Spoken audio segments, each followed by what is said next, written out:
Hello, my name is Joseph Pirayou. I want to welcome you to today's program in the beginning, Ashur. As always, this is a live program, and any comments, any questions you have, you can send it to us. If I can answer, I will. If not, we do a special Q&A. Also, you can see Assyria TV on X, Rumble, Facebook, YouTube, Instagram, and also you can go to assyriatv.org. Something close to 6,000 videos of many events, many occasions, many programs that have been done the past 13, 14 years. You can check it out. So today's August 6th, and most of you, my brothers and sisters, Ashuri, you know, tomorrow is August 7th. And some time back, like some 30, 40 years ago, it was appointed as a date to remember the people of Ashur being killed, being displaced, being done so many things to them throughout uh, basically past 2,000 years, but specifically during the time of the Ottoman Empire, what they did to the Ashuri, the Armenians, and the Greeks, and which is called Seifo, and Seifo Sepa, the sword. That's the time that memory is, this is like 110 years ago. This is the event that happened. But August 7th is appointed as a day to remember, as the day of Ashur Martyrs' Day, Assyrian genocide, as they call it. And tomorrow, as I said, is the date, and many in past few days have made posts on Facebook, and I'm sure other social media regarding that date. Everybody remembers that, commemorating the events, not to forget, and all the good stuff regarding these things that happened to us. Now, as I mentioned, Seifu 1915 is the one that is the toughest one that we still have memories, our grandparents, our families that went through. But actually, genocide started way back. You know, I have a few books here. One of them is by Dr. Vigram, The History of the Assyrian Church, or the Church of the Sassanid Empire, from the time that we became Christian and we were in the Persian Empire. We were affected. You know, and it wasn't the Muslims yet. It was the Zoroastrians. They were whatever reason. So it started back then. Shapur II, I think he's the Parthian king. For 40 years, they tried to wipe us out. 40 years. I mean, we are the descendants of the ones that survived those killings. 40 years back in early Christianity that just started. And of course, continued on with Islam and all these other things that have happened. However, for this Martyrs' Day, Ashur Martyrs' Day, I want to have a different approach. I want to give you a story of two families that were affected by this Seifu, two couples, and they're both related to me. And I'm sure many of you out there have families, have history of parents, grandparents, great grandparents that went through the genocide, being in the Torabdin area, being in the Hakkari Mountains area, being in Urmi, and from Urmi they had to leave Hamadan, Saint Qala, all the way to Baghdad and Bakuba camp. And some they had to leave when the Russian army left Urmi, and what they call that, before the Bolsheviks, before they became communist. When they took off, some people went with them. So these two families, these two couples had two different directions that they went through. So let's start. Can we start with that, the one with a lot of people, with the photo is not very clear.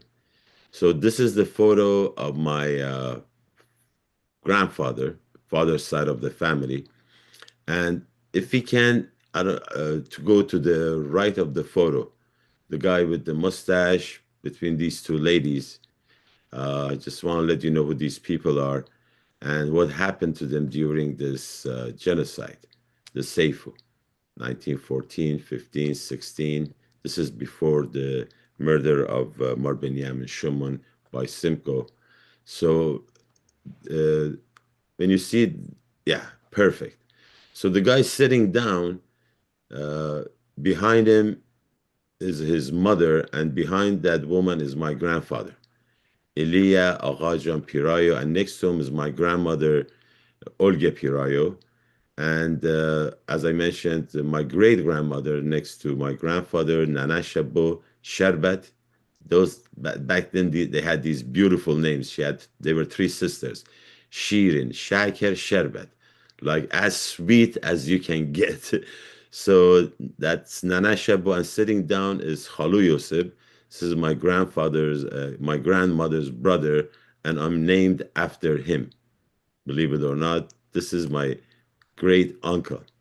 And in the corner, you see this lady, Atu Asyat. She's my grandfather's sister. And I believe this photo is taken in Soviet Union back then when the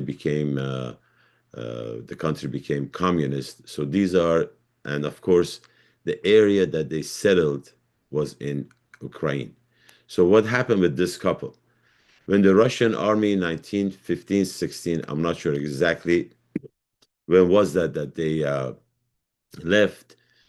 Uh, my grandparents, they were young, very young. My grandma maybe 14, 13. My grandfather was like 17, 18. And the stories I have is that they left, then they met, married. I don't know exactly what happened, but because of that, they knew. See, this was not the first time that was happening in that area, the genocide. The Kurds, the Turks, every once in a while, they would go to this village, they would go to this area, kill here, rape there, steal this one. So when the events happened, they said it's time to get out. And already, like 50 years before that, there were already families that had fled Urmi area and went to different parts of Russia. They went to Armenia. They went to Georgia. We have a lot of our people that are in that area. They go back way before Seifu.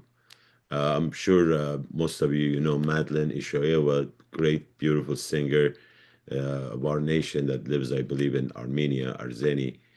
If I'm mistaken, I'm sorry. But when I talked to her, she was here. She said her family left Urmi 150 years ago. So we're talking different types of genocide, different times affecting different families, and some that left, they were saved, some that stayed. So grandpa and grandma, they take off. So long story short, they go to uh, Russia or Soviet Union or Ukraine. They end up somewhere by the Black Sea. My father used to say that. And my father and his two brothers and two sisters, they were born there. So that's this effect it had on this couple. My grandfather lived in a village called Atlakende, and grandma was from Karacalu. These are different villages surrounding Urmi area. Now, my grandfather, he, his grandfather was from Jilu. So when the massacres back then, during the time of my grandfather's grandfather, some of them fled from Jilu and came to Urmia region and settled in Atlakid. Grandma, they were always there. From what I know in Karajalud, she goes back generations. But what happened? They take off, they have to go, they have to leave, they see it's not safe, and they end up somewhere in Ukraine. My father, siblings, sisters born over there, cousins. This photo that you see, as I said, I believe it's in Russia. And after that, my grandfather uh, was put into jail because of the Bolsheviks. They didn't like landowners, and he ends up in Siberia for 4 or 5 years. Then grandma takes her 5 kids with her sister, who had 2 kids. They come to Hamada, Hamada, and they settled there. After a few years, grandpa, Baba Gajan, as we call him, comes to Hamadan. They lived there for a while. Then they moved to Tehran. Then from Tehran, 1978, all of us, 9 people, my grandparents, my parents, me, my uncle, his wife, 2 kids, 9 people. This was the day after that big massacre that happened in that square in Tehran. We had no idea what was going on in Iran. Our paperwork worked out, everything. Boom. We came to United States. We came to Los Angeles, settled there for a few months. Then they sent us to Turkey, which is another story. But this couple, the way the Seifa affected them. I was looking at my grandfather, born in village in Urmi. During the genocide, he had to go to Russia, different places, settled in Ukraine. After a few years, he was in Siberia. From Siberia to Hamadan, from Hamadan to Tehran, from Tehran, Los Angeles, Los Angeles, Turlak.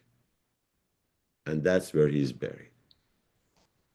Any of your families have similar stories, similar situations that has happened to them when they were leaving, running away from Turabdin area, from the Hakkari Mountains area, from the Urmi area?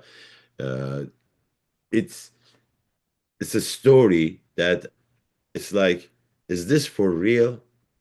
If I wasn't told by my mother, by my father about these, what they happened, I wouldn't know. It's just that's how I know I'm Ashuri. Now, this is one side of the family, right? Then the other side is, can we show the other photo? And if you have anything you want to share, we can put it today. You want to share detailed stories, we can do it next programs. This program is yours. If you feel like you have stories to tell us, and doesn't have to be a great, oh, this is what happened, just simple as what has happened to these 2 couples. So this photo is from my mother's side. And the pretty young lady with the hat sitting behind the 2 elderly couples, that's my mother. So what happened to this couple? Baba Khamu Nana Bata. I'd never seen my grandma because she had passed away a few years before I was born. But this is a photo of my mother's side of the family. Now, in their case, the situation was different. They stayed in Urmi. At that time, they lived in Shirabat. My grandfather, he was born in Gabar. Then from Gabar, he came to Urmi region, married Nanabato, and they moved to Shirabat, one of the another villages in Urmi area. They married, and they were just married when the genocide started. Sorry about the dog noise, but that we cannot help. Sorry. Anyway, so what happened? They just married, starting to settle, start a new life, young couple, have a brand new baby, 8-month old daughter. Gotta go. Turks are coming, the Kurds are coming, Russians have left. What we gonna do? What we gonna do? They take off. And I'm sure most of you have heard the trek from Urmi, Hamadan, St. Qala, Bakuba camp. Bakuba camp. Look here. The Bakubi refugee camp. My grandparents, Baba Khamu Nana Boto, ended up there. However, on the way, I don't know exactly where, because of the cold of the winter, I'm sure most of you know about this. Their daughter died. They buried her somewhere on the road. There is no monument, there is nothing. And according to, let me see, I'm just showing you some of these books. That's where I get my information regarding the history. That Syrian tragedy, Barmai Shai Shuman.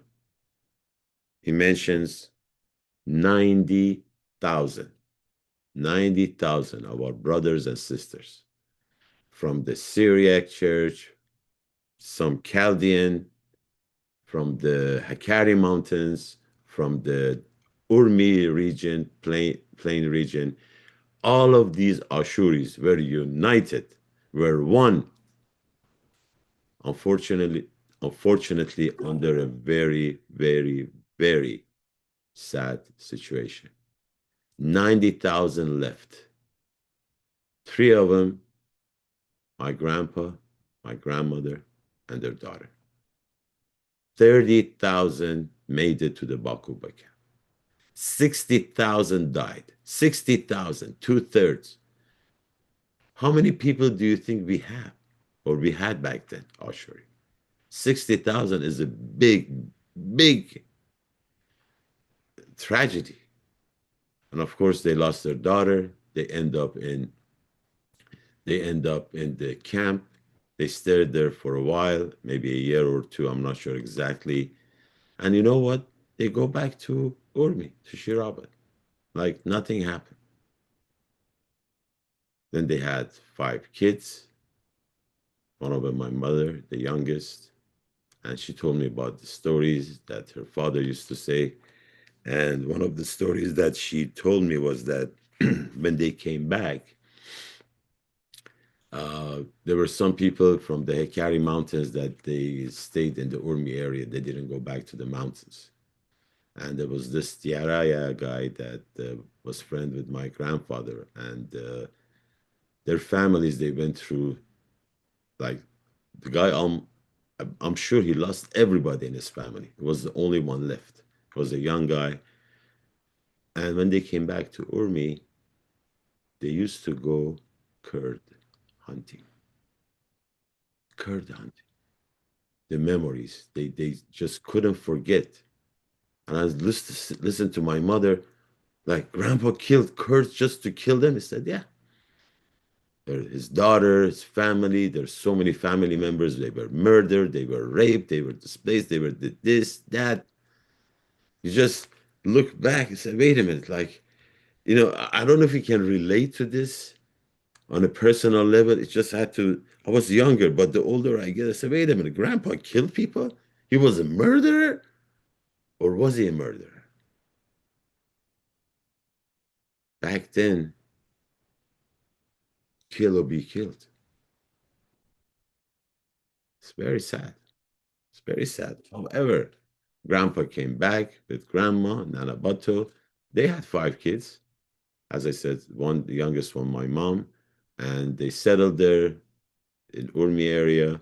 Mom got married, came to Tehran, and from Tehran, was born when we came to United States. Of course, we came to LA, Turlock, and we ended up in San Jose area. Now, why am I mentioning these two stories? 90,000 left Bakuba camp, left Urmi. 30,000 made it to the camp. And according to this book, I think 10 to 20% of these people, like 3,000 to 6,000 people, died because of malnutrition. They were sick. We're talking, there is nowhere to take a shower. It's cold, going to bathroom, changing clothes, eating, what to eat. Whatever you ate was clean. Just thinking about what these people went through. And that 30,000 that made it, they were the toughest of the toughest. They survived. Of course, as I said, 10 to 20% died because of these diseases and everything, but Grandpa and Grandma survived. If they hadn't survived, I wouldn't be here. I tell my kids, uh, especially my son, that look at your daughter. Great great grandpa, Baba Khammu, and Nana Bato. If they had not survived, there would not be any Sophie, any Mikey, any Joseph, any Nana, nothing. We are so blessed to be saved, to survive, to be here. And the thing that always I think about when I do the program is that our survival, our being here, is slap in the face of those who wanted to annihilate it. I hope I say it right.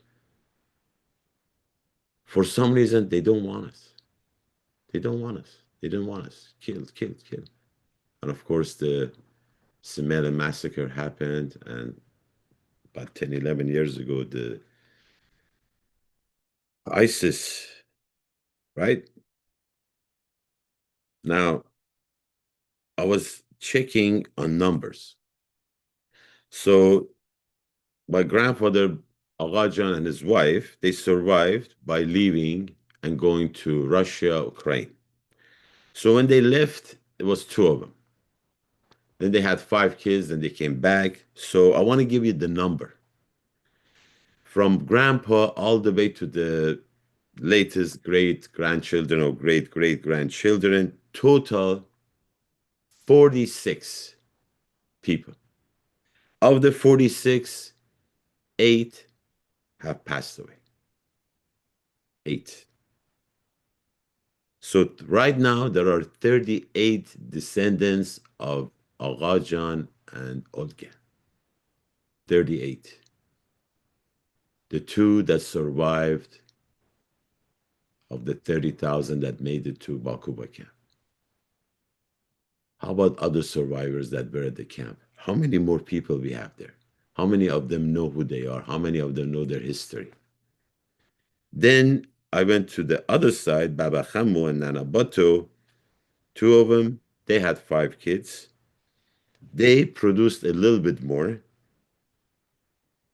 Total 60, from grandpa all the way down to the descendants that they are still around. 60 total, and these are just bloodlines. No marriages, no wives, no uncles. Sorry, don't mean to ignore you, but I'm talking about the bloodline. Of the 69 have left us. 51.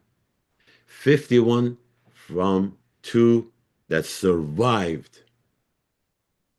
They were under attack. They were chased by Turks, by Kurds, by whatever. It shouldn't matter. They made it to the camp. They survived. 51. How many total do you think we have that have survived? Families, stories that went through this I don't know how to put it. It's like it's a miracle that we are still alive. We are still existing as a nation. But as things are bad, as things don't look good, let me show you stuff here. They wanted to annihilate Ashur. I mean, I'm using the name because this is our name. You want to use Assyrian, that's fine. Ashur, that's fine. Let's not argue about that. But we have history. How? I'm just going to show you stuff. The Assyrian heritage. All right. Path to Assyria. These are written Assyrian church customs. I don't care what church it is. The word Assyrian is there. The Assyrian homeland before World War I by Yuval Baba. What else do we have here? The book of my language. It says Aturaya, but it's Ashur. Okay. What else? Missing links discovered in Assyrian tablets. You cannot wipe us out. Gods, graves, and scholars. This talks about the Assyrian Empire. This goes, I mean, it's amazing how they deciphered the cuneiform language. And let me see. Oh, there's a part in the Bible, the Assyrian invasions and the deportation of Israel. He kicked their butt. The British betrayal of the Assyrians. It's more recent, right? Assyrian tragedy by the one who was assassinated a few blocks where I lived from, Mordechai Schumann, our smallest ally. Why am I showing you these? What's going on? We are still here. indigenous people in distress. I haven't read all of them. I'm not trying to show off. I haven't read all of these. Some I'm planning to read. Like this one, I haven't read yet. Assyrians from Badr Khan to Saddam Hussein, Frederick April. Thank you for writing the book.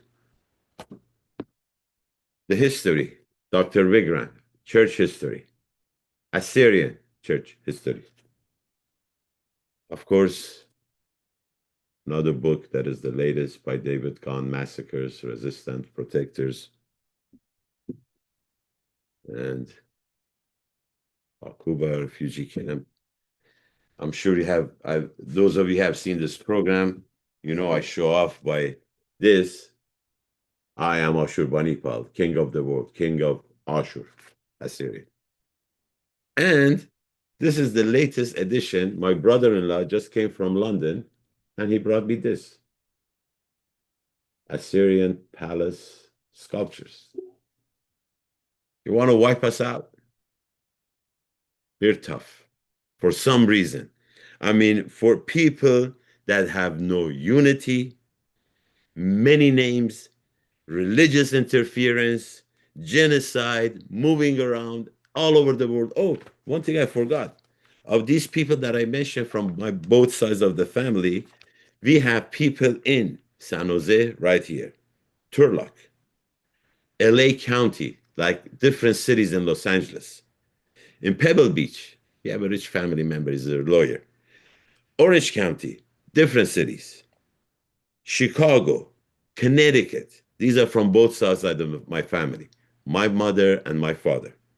Then we have in Tehran, in Urmi, Japan, Australia, Holland, Germany. We are spread everywhere. We are everywhere. As I said, even though have no unity, many names, religious interference, genocide, moving around, we are still here. Serial revelation. What is it revealing?